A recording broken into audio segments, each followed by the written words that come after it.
వాణిజ్య విభాగానికి అధ్యక్షుడిగా గాజువాక నియోజకవర్గానికి ఉన్నాను.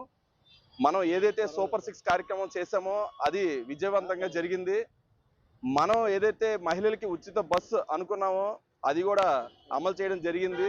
ప్రతి ఒక్కరూ ఈరోజు టీడీపీ ప్రభుత్వాన్ని నమ్ముకున్న ప్రతి ఒక్కరూ సూపర్ 6 ఏదైతే ప్రభుత్వం అమలు చేసిందో ఆ సూపర్ 6 ఏదైతే ఉందో బ్రహ్మాండంగా అన్నీ బాగా చేశారు. 2026 సంవత్సరానికి మనం సరికొత్త విధానాలతో ముందుకు వెళ్తుందని కోరుకుంటున్నాం. అలాగే పెన్షన్, ఎవరైతే పెన్షన్ లేదో ప్రతి ఒక్కరికి మన ప్రభుత్వంలో పెన్షన్ కూడా ఇవ్వడం జరిగింది. అన్నా క్యాంటీన్లు కూడా ఈరోజు కొత్తగా రిలీజ్ చేస్తున్నారు. నూతన సంవత్సరంలో అన్నా క్యాంటీన్ కూడా రిలీజ్ చేయడం జరుగుతుంది.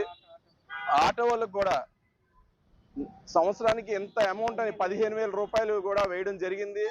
మన ప్రభుత్వంలో ఏదైతే మనం ఫీజు రియంబర్స్మెంట్ కూడా జరిగింది. రేషన్ కార్డులు ఎవరైతే కొత్తగా రేషన్ కార్డులు ఉన్నాయో అవన్నీ కూడా ఇవ్వడం జరిగింది. 2025 సంవత్సరం ఇంకొక 4 రోజులు ముగిపోతుంది. 2026 సంవత్సరానికి మనం ముందుకెళ్తున్నాం. వచ్చే సంవత్సరంలో మరిన్ని కొత్త విధానాలతో ముందుకు వెళ్తుందని మా వాణిజ్య విభాగం కమిటీ తరపు నుంచి మేమందరం సమిష్టిగా ఇంకా కృషి చేస్తామని తెలియజేస్తున్నాం. Thank you.